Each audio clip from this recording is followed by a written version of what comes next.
আমার মতে শেখ হাসিনার আমলটা সাধারণ মানুষের জন্য চাপিয়ে দেওয়া একটা অবস্থার মতো। প্রত্যেকটা মানুষের ক্ষেত্রেই সফলতা এবং ব্যর্থতা দুটো জিনিসকে নিয়ে কাজ করতে হয়। বর্তমান বাংলাদেশের যে বিগত ফ্যাসিস্ট সরকার পতিত হওয়ার পরে তলাবিহীন ঝুড়ি থেকে একটা স্বয়ংসম্পূর্ণতা ফিরিয়ে আনার জন্য যা বর্তমান সরকার তথা ডক্টর ইউনূস সাহেব হয়তোবা আপ্রাণ চেষ্টা চালিয়ে যাচ্ছে। আমাদের জনগণের পক্ষ থেকে, আমরা সাধারণ মানুষের পক্ষ থেকে আমরা যেভাবে আশা করেছিলাম আমাদের সেই আশানুরূপভাবে সেটা আমরা এখন পর্যন্ত কিছুই দেখতে পাচ্ছি না। পাওনাটা তখনই হবে যখন একটি সুন্দর সুশৃঙ্খলভাবে নিরপেক্ষ নির্বাচন দিয়ে নির্বাচিত সরকারের হাতে ক্ষমতা হস্তান্তর হবে, তখনই আমরা বুঝতে পারবো যে তার আসলে পরিচালনাটা অত্যন্ত ভালো ছিল। হ্যাঁ, আমরা আশাবাদী, কেননা এই সুষ্ঠু নির্বাচনের দাবিতে গত 16-17টি বছর সাধারণ মানুষ রাস্তায় আন্দোলন সংগ্রাম করেছে, অনেক মানুষ গুম খুনের শিকার হয়েছে। জনগণের ভাষাকে বুঝতে পারাটাই আসল জিনিস। যে সরকার যখন ক্ষমতায় থাকুক না কেন, জনগণের ভাষাকে বুঝতে হবে। তা জনগণ কি চায়? বর্তমানে দেশের জনগণ একটা সুন্দর সুষ্ঠু নিরপেক্ষ নির্বাচন চায়। অথবা আমরা আশা করি এই অন্তর্বর্তী সরকার তাদের সেই আমাদের আশার প্রতিফলন ঘটাবে। আমার মতে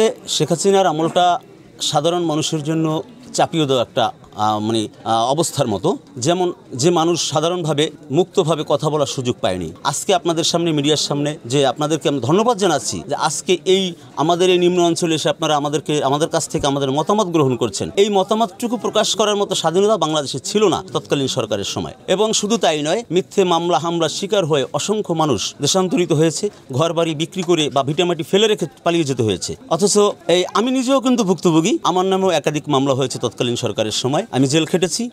আসলে এ ধরনের কর্মকাণ্ডই কিন্তু তখন হয় নাই, যেটা সাজানো মিথ্যা এবং বানোয়াট মামলা ছিল। তাই মনে করি ফ্যাসিস্ট পতিত সরকারকে এদেশের মানুষ আর মনে করবে না। সাধারণ মানুষ হিসেবে আমি একটা দলের কর্মী।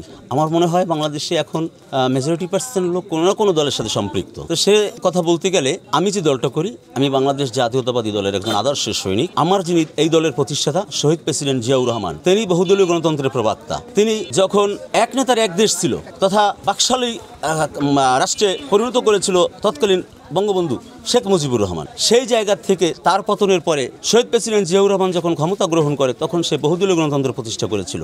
তার মানে সকল দলের রাজনীতি করার সুযোগ সুবিধা করে দিয়েছে। অথবা আমরা চাই না যে আমাদের মাধ্যমে কোনো দলকে নিষেধাজ্ঞা দেওয়া হোক বা তাকে বাতিল করা হোক।